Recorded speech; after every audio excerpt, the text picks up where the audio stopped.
Et ben voilà donc la vidéo qui vous présente comment mettre en œuvre les bouées gonflables. Hein, donc on vous propose de les emmener dégonflées pour que ça ne tienne pas de place sur le bateau. Et dès que arrive le moment de faire de la bouée, à ce moment-là, ce que je recommande, c'est après une pause au mouillage tranquillement. Donc vous étalez le matériel qui est composé de la housse de traction, hein, qui grâce à cet élément est relié à la corde au bateau. Vous avez ici, là-bas, la corde qu'on verra juste après, les gilets de sport nautique et la partie gonflable de la bouée. Donc vous voyez que la partie gonflable est indépendante de la housse et donc vous allez la mettre en place comme ceci en prenant soin de faire correspondre la partie valve. Alors la partie valve, comme vous pouvez le voir, il y a une partie il y a deux pas de vis, et donc pour la gonfler il faut dévisser la partie extérieure, et là je revisse la partie la plus proche de la bouée, qui est la partie de dégonflage, hein, que vous allez dévisser pour dégonfler la bouée, pardon. Donc je la mets en place comme ça, je la rentre dans sa housse de façon assez approximative, et au fur et à mesure du gonflage, vous veillerez que donc la partie valve corresponde bien au passage prévu à cet effet. Et donc pour le gonflage, il y a une petite pompe électrique sur batterie bien pratique qui vous est fournie. Donc vous retirez évidemment la housse de la pompe, et là vous avez un bouton, 4 petites LED qui vous indiquent l'état de charge. Vous appuyez 3 secondes et vous gonflez de cette façon. Bon, je ne vais pas le faire jusqu'au bout, mais en quelques minutes votre bouée sera gonflée.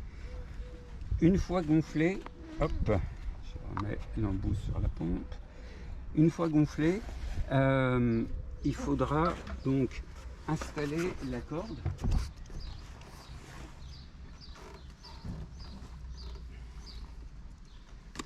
Donc pour cela, c'est très simple.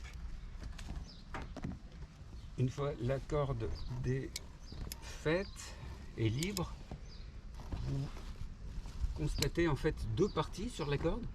Il y a la partie qui sera à attacher au bateau. On ira juste après vous montrer à quel endroit.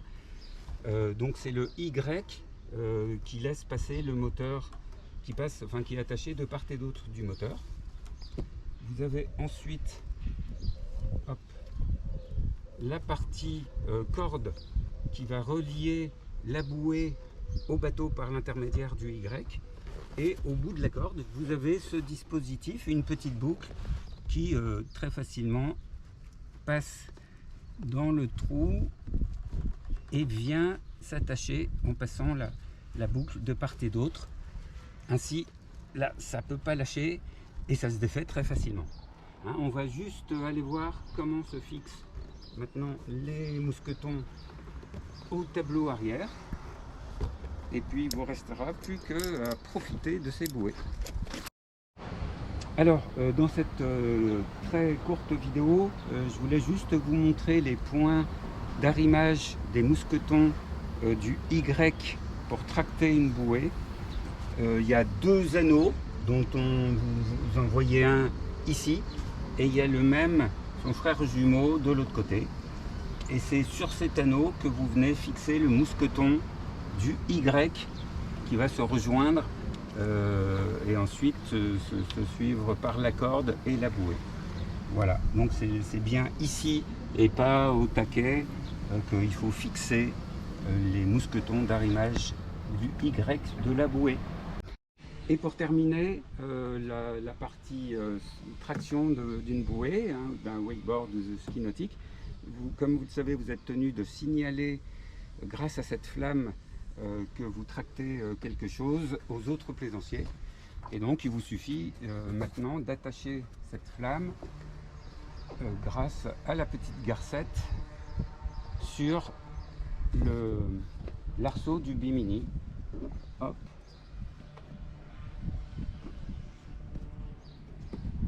Hop. Avec une demi, vous finissez par une demi-clé, comme ça vous dégoupillez pour l'enlever. Et voilà, et ben il me reste à vous souhaiter une bonne navigation et beaucoup de fun avec les bouées tractées. Et pour compléter la section bouées tractées, quelques petites indications pour ceux qui ne maîtriseraient pas encore la chose. La première règle d'or, c'est de ne jamais enclencher la marche arrière avec une corde à l'eau. Les hélices sont très voraces de cordes et elles s'empresseraient de happer la corde et ça serait le début des gros ennuis. Donc jamais, jamais, au grand jamais de marche arrière. Sinon, deuxième consigne, compte tenu du fait qu'on ne doit pas utiliser la marche arrière, arrivez vraiment, quand vous venez repêcher quelqu'un tombé de la bouée, arrivez tout doucement vers lui, de façon à ce que la vitesse du bateau se stabilise sans que vous soyez contraint d'enclencher la marche arrière. Et troisième conseil, c'est d'embarquer la personne, gonfler la bouée, embarquer depuis le bateau, c'est plus facile, en laissant les fesses tomber directement dans le trou de la bouée, en se mettant en marche arrière. Laissez filer la bouée avec la corde et ensuite, quand la corde est tendue, bon, la corde flotte, hein, mais en veillant à ce qu'elle ne se prenne pas dans l'hélice, bien sûr, enclenchez la marche avant au ralenti, de façon à tendre la corde. Et quand la corde est tendue, à ce moment-là, vous pouvez mettre les gaz. Et une dernière recommandation, c'est vous entendre sur un petit code de communication avec les personnes sur les bouées, avec ce qu'on préconise, c'est un petit geste de la main, ça, en disant au bateau, allez plus vite, ça, allez moins vite, et ça, on veut s'arrêter. Voilà, avec ces quelques conseils, on vous souhaite de bien profiter de ces sports nautiques. Bonne navigation!